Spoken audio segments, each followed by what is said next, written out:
Hello friends, welcome. Jai Shri Ram to all the friends who visit this channel. And today we are going to discuss a very hard problem on mutual inductance, and it's a very conceptual problem. And I will also recommend one problem from respected Nitin sir's channel, Indian School of Physics. So let us see the problem statement. So please do attempt this problem also. Before attempting my problem, please go and visit this problem. There is an oscillating primary circuit with inductor L1 and charge. You can read this question. It's a very amazing problem, and it will teach you how to use mutual inductance and LC circuits, how they they can be combined together to produce a very good problem. And I must say that it is an original problem of him. So please do visit this problem. And uh, I also attempted it. It's a very amazing problem, and this is all the details. His channel is Indian School of Physics, and please do attempt this problem. So now let us come to our question. So we have to find, so hard challenge on mutual inductance. So we need to find the uh, voltage as a function of n1 n2. So what we have been given two toroidal coils. Okay, this is coil number 1 and this is coil number 2. We have been given two coils. There is an alternating voltage v naught. The function is not been given here, and we need to find this voltage v in terms of n2, n1 and v naught.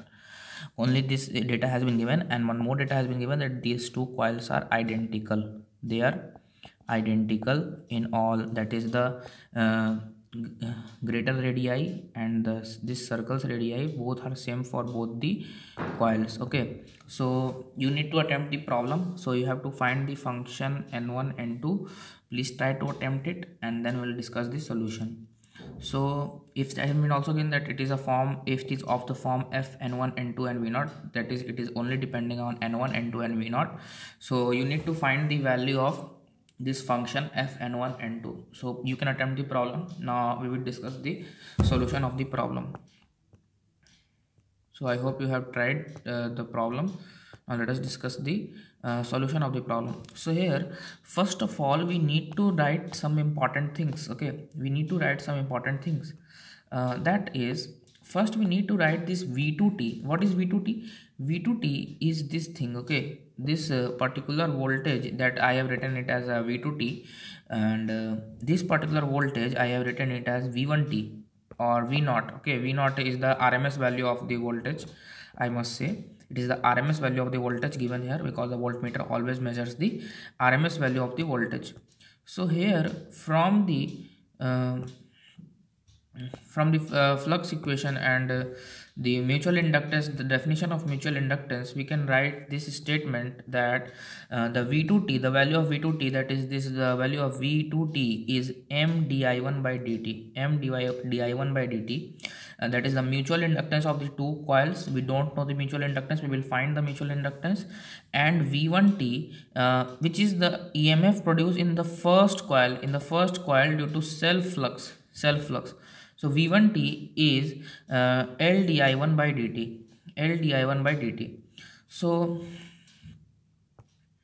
what I am saying is, let us write it here. And okay, so V2T is what? V2T is the mutual inductance. Okay, the first component which is created, this voltage V could be written as V2T, and it is M di1 by dt, that is the mutual inductance of the system of the two coils. And V1T is the EMF which is generated in the first coil, due to its own current and its own magnetic field, which can be written as L1 di1 by dt. Now let us come to the diagram showing the magnetic field of the coil. So this is the magnetic field of the coil 1. You can just analyze the situation here. It's a very good diagram to illustrate. So the magnetic field inside is very strong, the inner magnetic field is very strong compared to the outer magnetic field. So we can easily write that magnetic field in B1 is very greater than B2, and this magnetic field due to center 2, due to this can be assumed as the field of a single circular loop like this. So you can just imagine it to be the magnetic field of this, or the equivalent magnetic field should be like this. Okay, So this is the particular analysis that we are going to do here. So from this equation, putting equating for di1 by dt, putting the value of di1 by dt as v2t by m, will get v2t as ml1 by v1t. Now these two functions would be of similar type of function. So from here we can write that vrms of 2 can be equated, it's of the form k vrms of 1. K is some constant, okay, and we need to find that constant. Okay, so first of all, let us now consider this particular section of this circle. So this particular section of the circle, we have drawn this particular section here, and first of all, let us know the geometry of the torus, how a torus looks and what is the geometry of a torus. So a small diagram has been shown here. Please try to focus on the small diagram. So here it has been given that this is the central axis. Okay, when a how a torus is developed. Torus is a locus of a center of a circle of given radius. It is the locus of the center of the circle of a given radius, and it's a 3D. In a 3D Euclidean space, we define a torus. Okay, so torus is defined in a 3D Euclidean space. So basically this is the distance, let us say this is r0, and this is the radii of the smaller circle, which is r. Now when it is rotated about this, suppose with angular velocity omega, we will develop a 3D space, a 3D shape, which is called the torus. Now this circle is called the axial circle of the torus, axial circle of the torus, and this one is called the circle of evolution. With the circle which is revolving is called the circle of revolution. Okay, so now when we rotate it, we just create a torus. Now inside, see this diagram, it would be very clear to you that the field here is pointing inside, and the area vector is also pointing inside. Whatever be the area of cross section of the toroid, we don't know, but it is also pointing inside. So the flux through this single loop can be written as BA. Now BA is mu naught n1 by L, and L is the circumference of the axial circle, and we already discussed that what is an axial circle for the torus.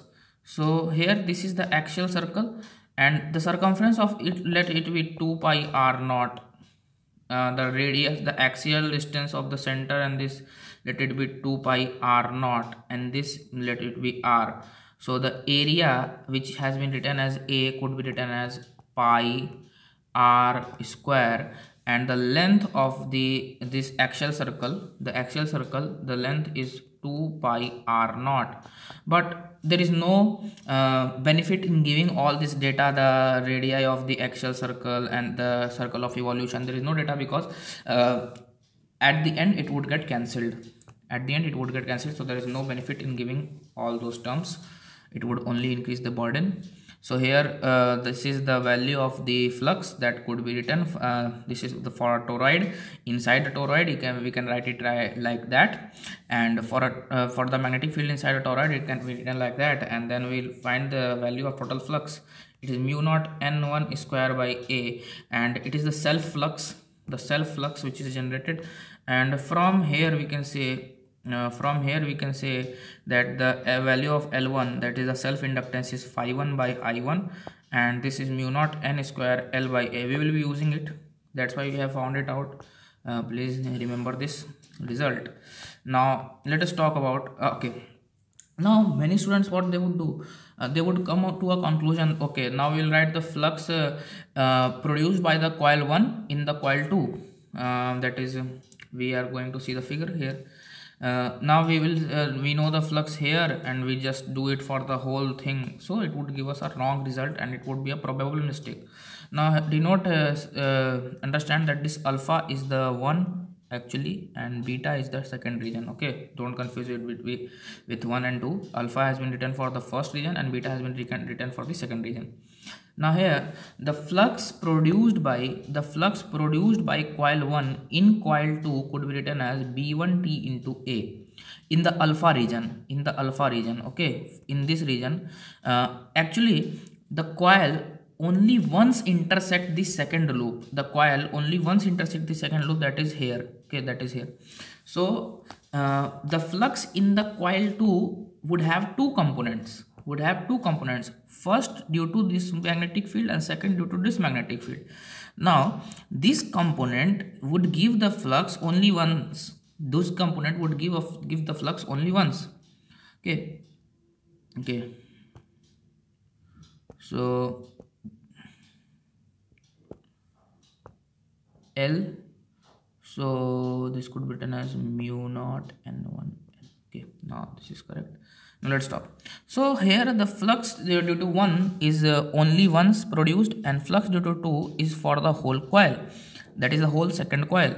So here mutual inductance of 1 due to 2 in the alpha region can be calculated as mu naught N1A. Now many students would do what? This is the mutual inductance of the system, and they would M by L1, the value of M by L1 they would write as N1 by N1 square, so it would be 1 by N1, and this would give the wrong result. Why? Because there is a second magnetic field also which is producing the flux in the, although this field is very weak, this would be producing a significant flux because it would be passing through the second coil. Let me show you in the figure. So here you can see that this will produce a flux that would pass through this. A significant amount of magnetic fields are passing through the coil from one region like this. So the flux would be produced, but we can't ignore the magnetic field would be weak, but we can't ignore the contribution it makes towards the flux. So we would write the flux in this coil, that is the coil 2, both due to the magnetic field which is present here and the magnetic field which is present here. So we will write the magnetic field which is present here and the magnetic field which is present here. Now both due to both these magnetic fields, we will write the total mutual inductance of the system. Now this would be the approach that we would do here. Okay, so here we will this is a probable mistake that everyone would commit, so please don't do this. We have this flux is only due to the flux produced by coil 1 in coil 2 only by the alpha region. Now we have to talk about the beta region. So first of all, let us denote for the whole coil of N2. Suppose this is the coil and it has many numbers of turns, which is N2, and the total length of this is L. And the separation between two consecutive is D naught. So here we can write D into N2 is equal to L, and from here I can write that D is equal to L upon N2. Now this is parallel to the field at any point. So let us say that in the beta region we will for any coil, okay, which is the ith coil. For the ith coil, this is ith coil, and for this I would write the perpendicular magnetic field, okay, the magnetic field which is perpendicular to this ith coil as B1T, and in the direction of B1T there would be the element L by N2. They would be in the same direction, so that we can apply Ampere's circuit law. So from this is the center of the second coil here somewhere, and from the ith so the enclosed current here, the enclosed current is I1. This is the ith coil, and this is the perpendicular magnetic field, and this is the perpendicular distance. So from the Ampere's law we can say that, okay, the summation of B1T and this perpendicular distance, let us say D naught, B1T into D naught is equal to the current enclosed, and this is in free space. Suppose it was in some other medium, let us say the experiment is being carried in water, mu1. So here mu naught times I1T. I hope you understood this. So at the location of the ith coil, the perpendicular magnetic field has been denoted by B1T. Okay, so not to be confused, this is the perpendicular magnetic field. Now to know how this field looks, suppose we are talking in this region, okay, suppose we are here. So at this point it would have two components like this, perpendicular and parallel. So we are talking about the field that is perpendicular to the area of the second coil, cross section area of the second coil. That type of field we are talking about. Okay, So the component of the field of beta region, the component of the field of the beta region which is perpendicular to the second coil, we are talking about that field, and that has been denoted by B1T. And we already discussed that how to write the Ampere's law for this coil.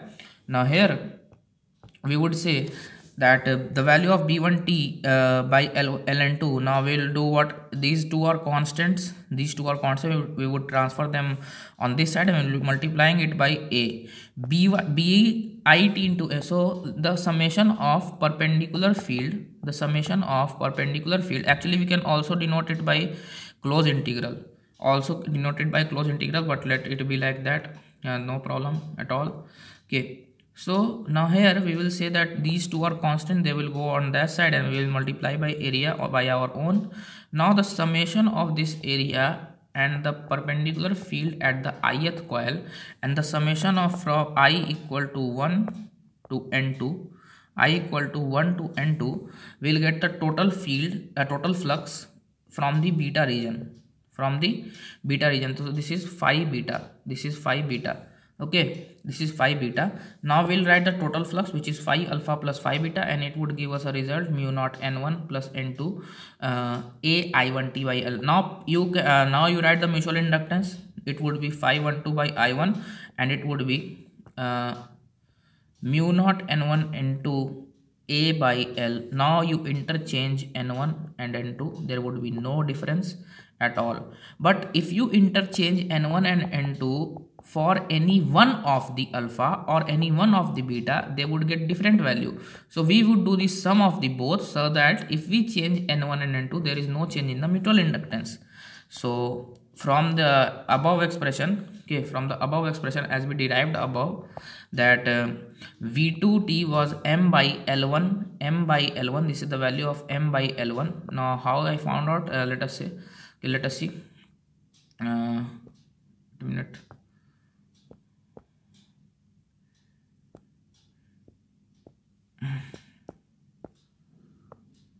n1 plus n2 I1t. Okay, so this is the value, and here phi beta. Okay, now here we can say that we found out the value of mutual inductance. Now m by L1 is mu naught n1 plus n2 a by L divided by mu naught n1 square a by L. Now mu naught a by L get cancelled, and we get n1 by n2 by n1 square into v naught. The function is n1 plus n2 by n1 square. So I hope you liked the question. It's a very amazing problem and a good question, and please do attempt this question. It's also a very amazing problem. And what you can change here, you can just put this system here instead of this one. If we remove it and we just do the same thing here, like the circuit is same and this is the coil and we denote it by this. Now you can do the problem by your own. It can be modified like this. I will try to bring a modified modified situation. So I think you have understood now. Thanks for watching the video.